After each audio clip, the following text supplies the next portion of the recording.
জেগে ওঠো বিবেকের রচনাকাল 2021, আজকে 2025।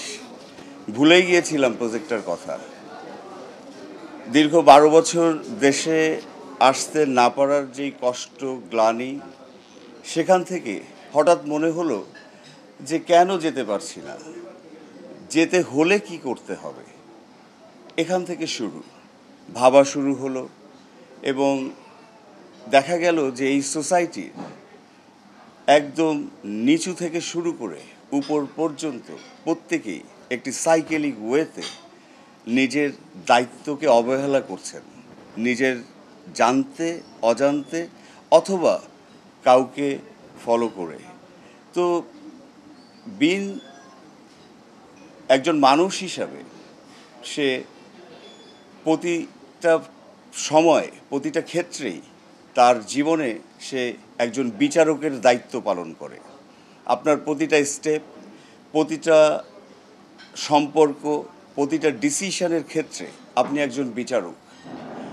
এই বিচারক যদি দুষ্ট হয়, এই বিচারক যদি তার ওই বিচার কার্য সঠিকভাবে সম্পন্ন না করতে পারে, তাহলে এটা প্রতিফলন সমস্ত জায়গাতেই ঘটে।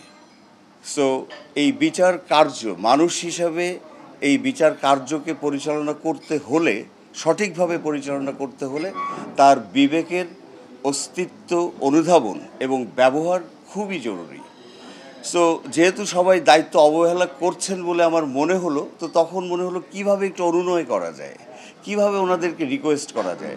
তো মনে হলো যে একটু কবিতা লিখে আবৃত্তি করি। তো মনে হলো শুধু কবিতায় বোধহয় কেউ শুনবে না, তাহলে একটু গানও অ্যাড করে দিই। যদি কোনোভাবে এই যেই 10টা সিগমেন্ট আপনারা শুনছেন, যদি কোনো একটা সিগমেন্টের একটি মানুষের বিবেকে যদি আমার এই গীতিকাব্য নাড়া দিয়ে থাকে, আমার সাফল্য এখানেই। দেশে না ফিরতে পারার কারণ ছিল, কারণ সত্যকে কখনোই অন্যভাবে আমি বলতে শিখিনি, বলতে পারিনি।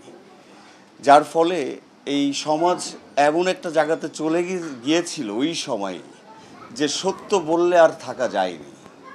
ঠিক আছে, আজকে যেহেতু বিবেককে নিয়ে কাজ, আমি আর বিস্তারিত গেলাম না। আমাকে যারা ব্যক্তিগতভাবে চিনেন, আমি কেন আসতে পারিনি এবং তার কারণ সবাই জানেন।